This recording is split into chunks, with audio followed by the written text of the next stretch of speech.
আসসালামু আলাইকুম, সবাইকে স্বাগতম আমার এই লাইভে। তো আশা করি সবাই ভালো আছেন, আমিও ভালো আছি আলহামদুলিল্লাহ। তো বাংলাদেশ ভার্সেস ইন্ডিয়ার মধ্যকার যে টেস্ট ম্যাচ চলছে, টেস্ট সিরিজ, টেস্ট সিরিজের দ্বিতীয় টেস্টে চতুর্থ দিনের খেলা। প্রথম দিনে 35 ওভার খেলা হয়েছিল এবং সেখানে বাংলাদেশ 107 রান করেছিল। 3 উইকেট হারিয়ে মমিনুল 40 রানে অপরাজিত ছিলেন এবং মুশফিকুর রহিম 6 রানে অপরাজিত ছিলেন। পরের 2 দিন বৃষ্টির জন্য খেলা হয়নি এবং আজকে চতুর্থ দিনের খেলা এবং সময় মতোই খেলা শুরু হয়েছে এবং বাংলাদেশের সংগ্রহ প্রথম সেশন শেষে 205 রান 6 উইকেট হারিয়ে, মানে আরও 3টা উইকেট পতন হয়েছে, 98 রান যোগ করতে পেরেছে আজকের প্রথম সেশনে। টোটাল 66 ওভার খেলা হয়েছিল, প্রথম দিন হয়েছিল 35 ওভারের খেলা। তো আজকে আরও 31 ওভারে বাংলাদেশ 98 রান যোগ করতে সমর্থ হয় এবং উইকেট 3টি পতন হয়।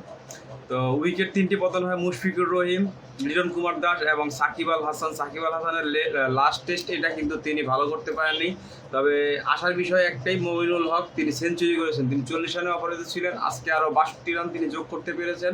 টোটাল 98 রানের মধ্যে 62 রানই তার, মানে টোটাল 105 রানের মধ্যে 205 রানের মধ্যে 102 রানই তার, 50% অলমোস্ট রান তার সংগ্রহ। বাংলাদেশের যে ব্যাটিং লাইন আপ, তারা জাকির হোসেন শূন্য করেছে আপনারা জানেন, সাদমান ইসলাম করেছে 24 রান 36 বল থেকে, মমিনুল হক নট আউট আছে 102 রান, 176 বল খেলেছেন, 16টা 4 এবং 1টি 6-এর মার আছে।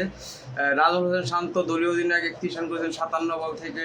এছাড়া করেছেন মুশফিকুর রহিম 11 রান 32 বল থেকে। লিটন কুমার দাস, তার ব্যাটিং প্রমোশন হয়েছিল আজকে, তিনি করেছেন 30 বলে 13 রান।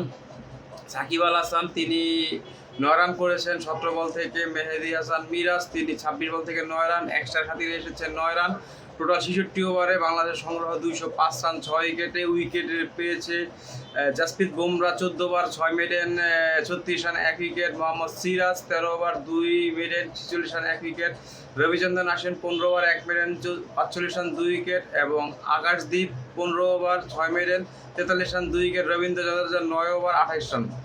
তো আজকে যে উইকেট পতন পড়লো সেক্ষেত্রে মুশফিকুর রহিম 5 রান সংগ্রহ করতে পেরেছিলেন এবং দলীয় 5 রান সংগ্রহ হতেই 112 রানে মুশফিকুর রহিম আউট হয়ে যান। তিনি যেই বলটা বোল্ড আউট হলেন সেই বলটা মোট কথা বুঝলেনই না, মোটামুটি বলটা ছেড়ে দিতে চেয়েছিলেন।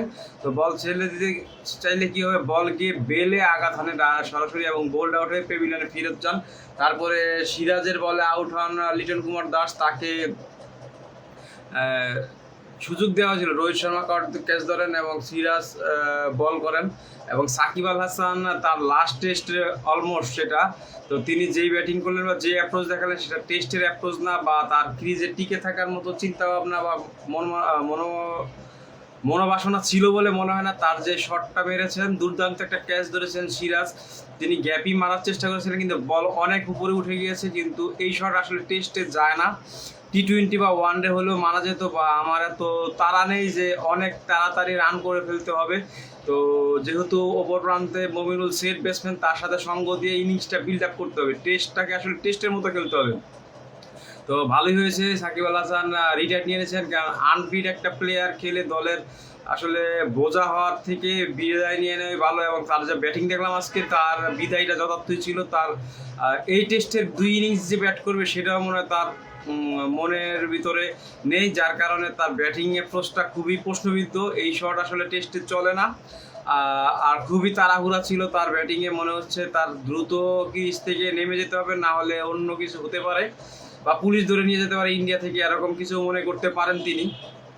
না হলে আসলে এইভাবে কীভাবে তার উইকেটটা হেলায় হারিয়ে ফেলেন। এবং বাংলাদেশ যে উইকেটের মূল্য দেয় না, ভালো বলিংয়ের এগেনস্টে উইকেট গেলে কথা নেই, কিন্তু এইভাবে উইকেট বিলিয়ে দিয়ে আসলে কিন্তু অবশ্যই প্রশ্ন আছে এবং প্রশ্ন উঠে যায়, এবং সেই প্রশ্ন আবারও উঠতে পারে। আজকে মিডিয়াতে সেরা খবর এটাই হইতে পারে যে মুশফিক বল লিভ করলেন, বোল্ড আউট হলেন এবং সাকিব আল হাসান অভিজ্ঞ প্লেয়ার, তিনি অবসর নিচ্ছেন। তার লাস্ট টেস্ট ইনিংস তিনি যেভাবে ব্যাটটা মানে উইকেটটা বিলিয়ে দিয়ে আসলেন, বা ওই মুহূর্তে ওইভাবে এই ধরনের শট পুরো বাউন্ডারি ক্লিয়ার না করলে এভাবে আকাশ উঠানোর কোনো দরকার ছিল না, অত স্পিনের টার্নিংও ছিল না, জাস্ট একটা বল ক্লিয়ার করতে চেয়েছিলেন অন সাইড দিয়ে, কিন্তু তিনি পারেননি, ব্যর্থ হয়েছেন, টোটালি তিনি ব্যর্থ হয়েছেন।